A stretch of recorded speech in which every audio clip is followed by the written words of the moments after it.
famous daw na Jacaranda Tree, Jacaranda Tree.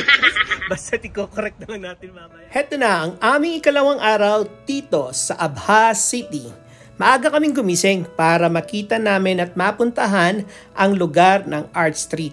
Ang Art Street ay isa sa mga tourist destination dito sa lugar ng Abha dahil ito ay kilala na kung saan maraming jacaranda trees ang naglipa na sa lugar na ito. Nakaka-Korean vibe daw ang dating. Pero ang tanong, meron pa ba kayang mga jacaranda trees sa aming lugar na pupuntahan na kung saan summer na? Kaya tara, samahan nyo kaming tuklasin ang Art Street dito sa Abha. May nagre-reklamo. Ayan o. Ang fresh natin, nakaliwa fresh. The professional driver. the unbothered. Yes, the nonchalant driver. No wonder. Dahil holiday ngayon, halos walang traffic dito sa lugar ng Abha. Napakaluwag ng daan, kaya naman ang bilis din naming napuntahan ang Art Street. At pagdating namin dito sa Art Street, ito ang bumungad sa amin, isang napakagandang park na napakaliwalas pagmasdan. Welcome to Abha City, na kung saan ang ating first destination ay ang Art Street. At ito ay kilala kung saan marami daw na jacaranda na mga puno na kung saan feeling Korean vibes ang dating. Kaya tara, samahan nyo kami explore ang Abha! At pagkatapos nga nitong nakakalito kong introduction, naglakad na lang kami para makita itong napakagandang park ng Art Street. Dahil nga sobrang aga naming pumunta dito, wala pang ganong mga taong namamasyal. Halos kami pa lang. Kaya hinanap na namin kung saan namin makikita ang mga jacaranda trees. Ayan, meron kaming mission ngayon guys. Hahanapin namin ang jacaranda trees. Ayan o. So kasama ko itong mga to. Galing pa kami ng Riyadh with 13 hours na biyahe with our expert driver. Guys, taglagas na siya, di na siya tagsibol. Jacaranda ito na. Ayan sila.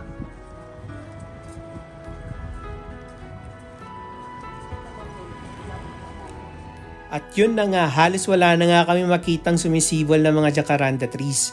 Pero hindi pa rin kami nawalan ng pag-asa, kaya naman naglakad-lakad pa kami.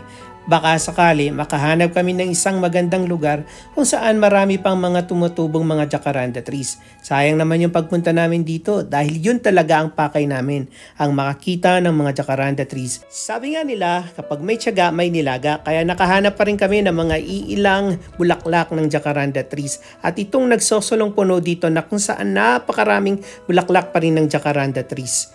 Nag-iisa na nga lang siya kaya hindi na siya ganong magandang pagmasdan. At napansin din namin talaga namang taglagas na ng mga bulaklak ng jacaranda trees. Ayan o, kitang-kita. At siguro dahil summer na dito sa Saudi Arabia. Kaya naman ninamnam na lang namin ang ganda ng klima at ganda ng lugar ng Art Street.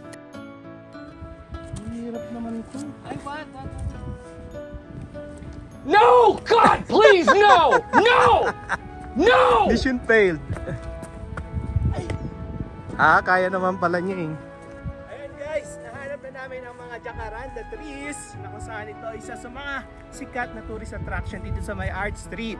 At alam nyo ba, tuwing spring season, napakaraming jacaranda trees ang tumutubo. Pero dahil nga summer na, unti-unti na silang nawawala.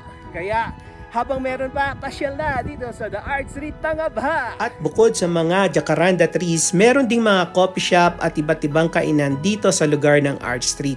Kaya naman maraming mga kapwa OFW natin ang pumapasyal dito. At syempre, ang Art Street din ay isa sa mga pinakamagandang tambayan dito dahil pwedeng-pwede kayong mag-picnic ng inyong mga barkada, pamilya o kaibigan. At lalong-lalong pwede rin kayong tumambay dito dahil sa napakagandang klima na meron ang lugar ng Abha. At syempre, maraming puno na pwede mong pagsilungan. Kaya hindi na namin pinakawalan ng pagkakataon na ito para tumambay at mag-picnic sa lugar ng Art Street.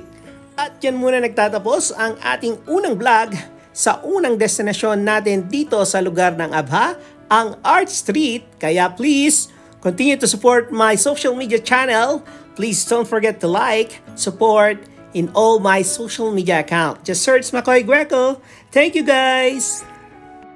Happy Holidays, PRTC from Abha! Jacaranda trees.